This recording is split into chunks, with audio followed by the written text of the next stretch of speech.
Vietnam, Cambodia, the list goes on and on. If they want me there, I'm in. I won't say no. But the Philippines is home though. It'll be nice. Brandon, can you just give them a quick idea about the growth of Asian MMA since you had your first fight in the Philippines and you've kind of witnessed the entire growth? You know, the growth of MMA in Asia, not just the Philippines, but all of Asia, it's exploding faster than you can throw money at it. It's exploding faster than experienced instructors can come here. The schools that are opening up and the talent that is needed, we're running out. We need more people to fight. We need more people to teach. We need more of everything here in Asia. And it surprises me that it took this long for MMA, mixed martial arts, where you get to kick people in the face and punch people. It took this long for it to blow up, but now it's coming into its own, and I'm very excited to see what's happening here in all of Asia, not just the Philippines. Too awesome, too awesome, and it just keeps growing. It just keeps growing. Next question. Brandon, so how, being a veteran of mixed martial arts, starting from fighting for years, how does one championship separate themselves from other MMA organizations? Because in one they still have soccer kicks and they can still it's actually like true fighting, and how is that as a fighter and as a competitor and as a martial artist? What do you think about the differences between one championships and the rest? One gives the fighters an opportunity, like you said, to fight. It's a serious fight. It's not so much sporty, and it doesn't lend its rules to a Mayweather style where you can win by points. In the sport, with one, you have to win the whole fight. And I think being a veteran of the sport, it's an amazing thing that has been needed for a really, really long time because the MMA game has evolved so much. People have learned how to stall and win by points, which is boring and not cool at all. So one is leading the way in how MMA and the future of MMA should be.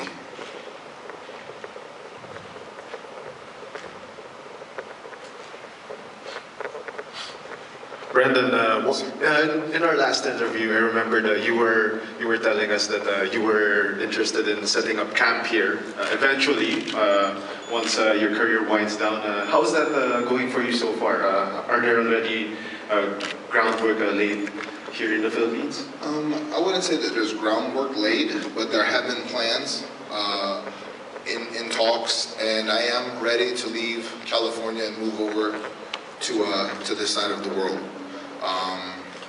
A lot of different factors going into that decision, but I'm ready to be over here, ready to help this sport grow and do my thing over here in Asia. Groundwork, no. A lot of people are very, very interested. Alliance will be here soon.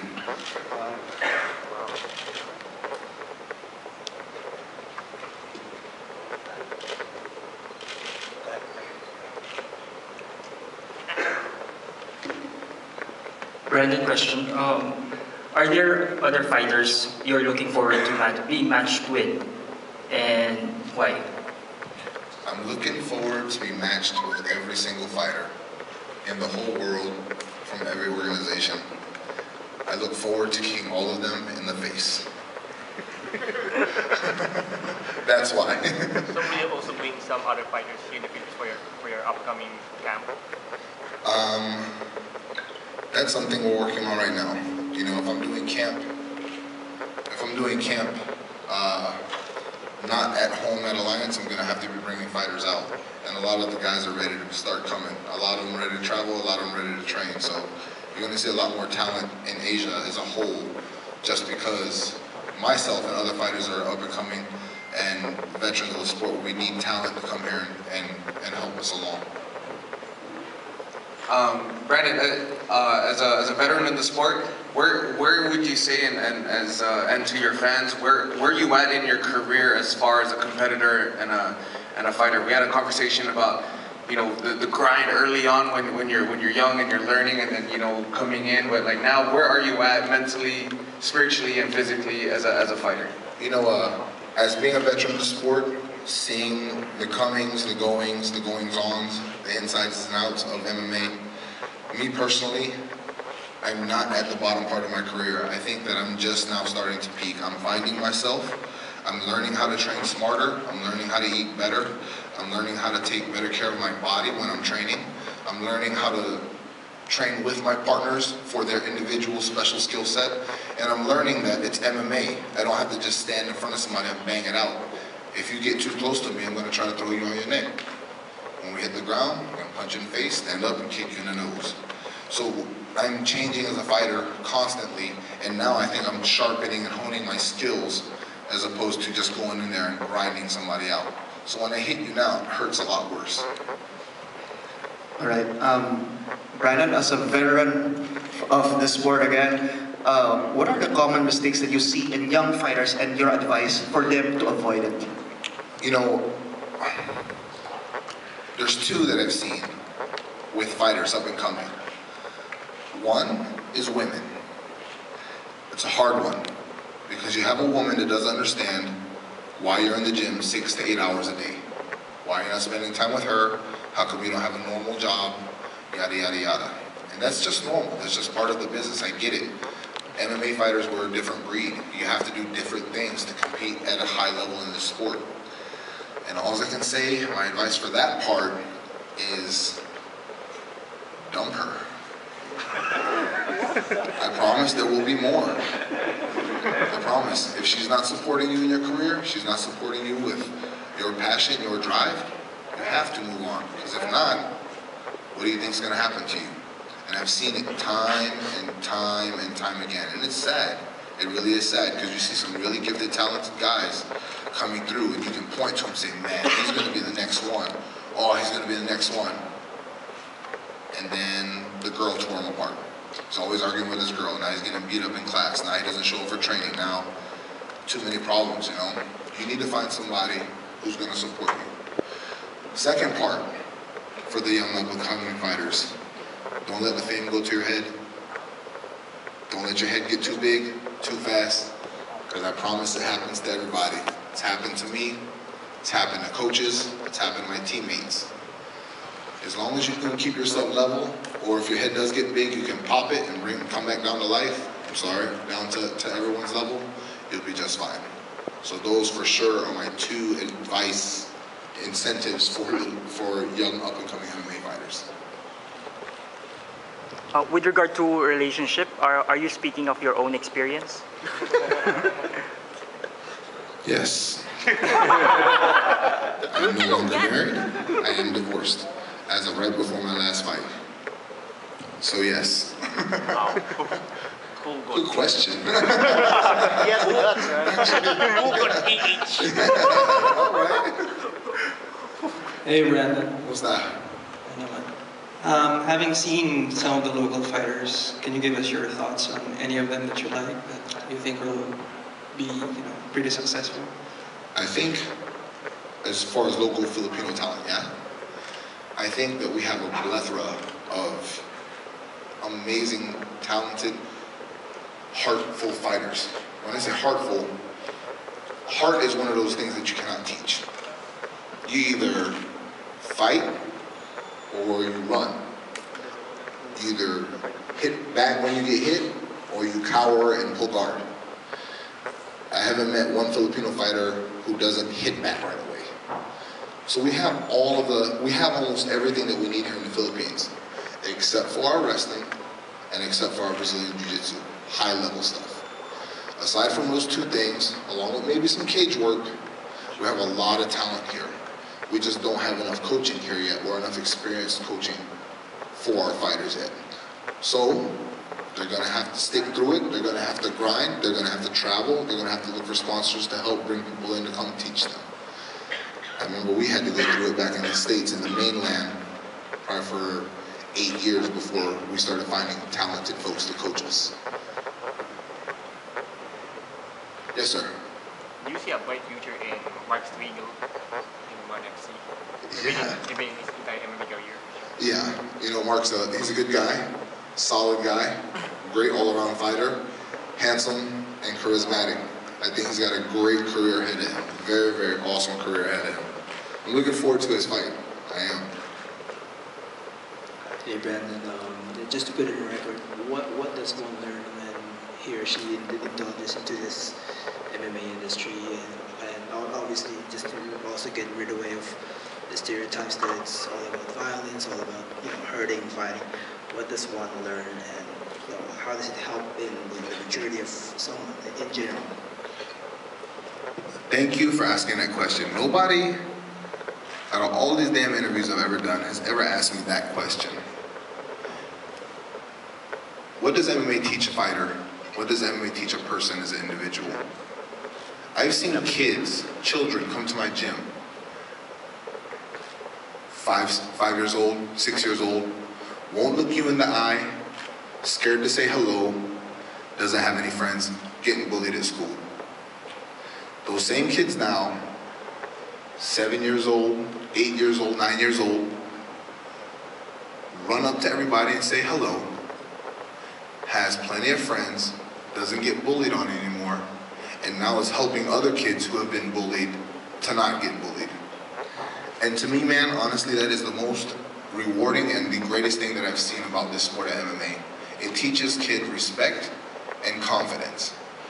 And I'd say 98% of the kids, 98% of people who practice and learn this sport of MMA, I'm not talking about the bar guys who think they're tough and they watch some fights and now they're MMA fighters. I'm talking about true MMA artists. They learn respect and they learn the value of somebody's word. Like when you shake their hand and you say thank you, it means something. Does that make sense? Respect and honor, I think, is what MMA teaches everyone. It's been amazing. It's been an amazing journey watching. It's been an amazing journey watching the kids grow and fighters grow in general. Hi, Brandon. I'm your biggest fan here. Oh, thank you. Salamat, man. I beat you guys. I've seen you fight Frank Mir, and that gives me chill. That's why I got into sport. My question is are you gonna fight for a championship this year? I hope so. I really, really hope so. You know, I haven't heard from one yet, but as soon as I do, I promise I will let the rest of the world know. I hope so. Thank you very much. Thank you for being a fan. Thank you for watching, man. I appreciate it. Maraming salamat. Thank you. Guys, time for one more question. One more we have? We gotta wind it up. Everybody wants to ask questions. One more question. Aside from Striegel, who do you think among the rising MMA stars that you think will have a brighter future ahead? Even in other leagues, even in... You know, that's a hard question to answer. Because you're asking what fighters do I think have it? There's a lot of fighters that have it, but how many fighters have a follow-through, have a plan to go to the top, you know? Are they with that girl that's supporting them, or the guy? So, you know, I don't judge anybody. Do they have the support system? Because if you don't have the support system, you're not gonna make it. Let me tell you what it's like to be an MMA fighter, not just in the Philippines, but around the world. You're gonna be broke, you're gonna have bad credit, you're gonna sleep on somebody's couch, and you're gonna need somebody to feed you. And if you don't have that, you're not gonna make it in this sport. Every single MMA fighter that's made it probably went through something exactly like that. Experience. Hey, Brandon, man, I know everyone here has questions, but where can we keep in track with what Brandon Vera is doing? Do you guys have, any social media? Are you on Facebook or Instagram, or just where will we follow you? Follow me at Facebook / Brandon Vera MMA, Instagram Brandon the Truth Vera, and on Twitter at Verified. And I'm on there all the time, all day long. Thanks, guys. Thank you. All right. Salamat.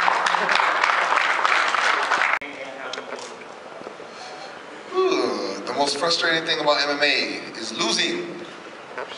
And the only way to deal with that really is to refocus, go find yourself, and be honest with yourself in the mirror. Why did you lose that fight? Was it your fault? Was it really the referee's fault? Was it your coach's fault? There's so many different options, so many different variables to blame somebody or blame something when you lose. But as an MMA fighter, you really have to dig deep and find out why you lost. Reevaluate, talk to your coaches, and speak to everybody how to make that not happen again. Anybody else? Go ahead, please. When I was younger, I could probably eat like 5. Now, 0. I'm not a fan, not anymore. I used to eat it a lot, and then I just stopped. Too much cholesterol. Good answer. Too much cholesterol. Anybody else? Well, a while ago, a couple of our friends from the media were asking, obviously, a lot of the Filipino fighters do need to get a little bit more well-rounded, and obviously you've got a well-rounded game. How much can you actually try to contribute to their development? That's an awesome question, and everybody's been asking, when would I be ready to help and start contributing to the Filipino community for MMA, and I'm not ready yet. As a fighter, as an MMA fighter, you have to be greedy with your time. You have to be selfish. It's all about you and your training. If I have to split that up and I have to start coaching over here, coaching over there, teaching this, taking that, I'm taking away from time that I have to train. And I would say in about 3 to 4 years, I'd be ready to start giving back and actually teaching and coaching. But not yet. I still got too many things left to do.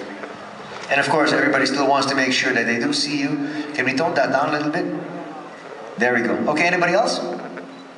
Please. Hey, Brandon, what are your thoughts on Phil Davis signing with Bellator, your teammate in Alliance?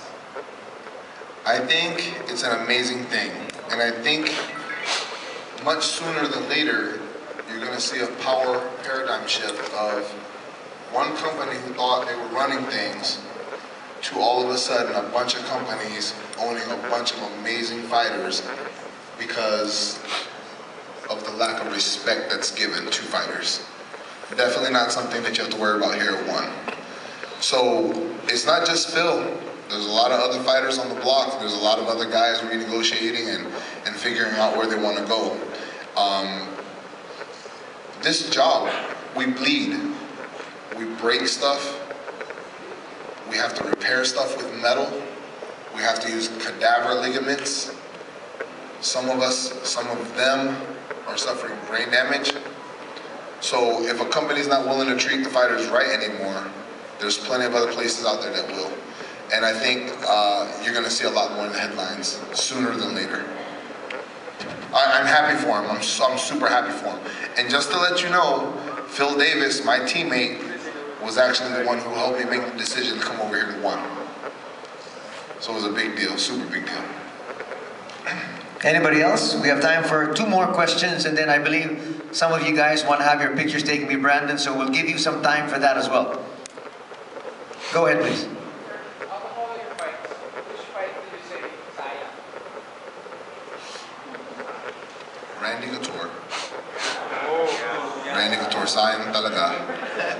Randy was my last fight on my contract before I had to renegotiate for my title fight. So when they pulled that win from me, see, we're talking about win and losing. Did I really lose to Randy, or was it my fault? Maybe I should have knocked him out, and then it would have been done. So there's a lot of give and take with that. But that was the one that talagang sayang for real. Oh, that one hurts now. One final question? Yes, please.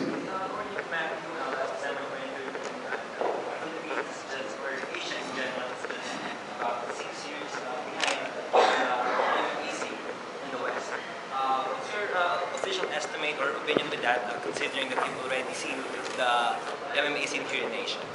I would say that the MMA scene here in Asia is still about 3 years behind. The only reason why is because there's no cage work, no wrestling coaches, and no ground guys. When I say ground guys, I'm not talking about jiu-jitsu, not sport jiu-jitsu. MMA and jiu-jitsu, Brazilian jiu-jitsu, no-gi jiu-jitsu is 2 totally different things, especially here at ONE.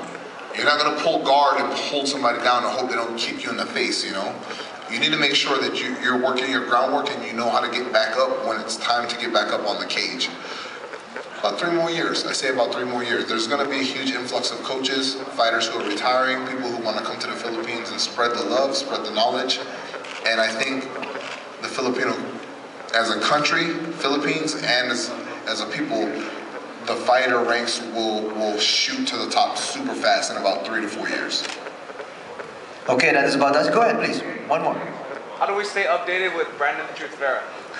Good question again, Frank. If you want to stay updated with me, make sure you hit me up on Facebook, /Brandon Vera MMA. On Twitter, it's @verified, VERAFIED, and my favorite is Instagram, Brandon the Truth Vera. I post stuff there all the time. And if you don't have tickets yet, I'm giving away 2 tickets, courtesy of 1. Okay, so we're going to have the photo opportunity first. Well, how do we do it? We want to have people coming up from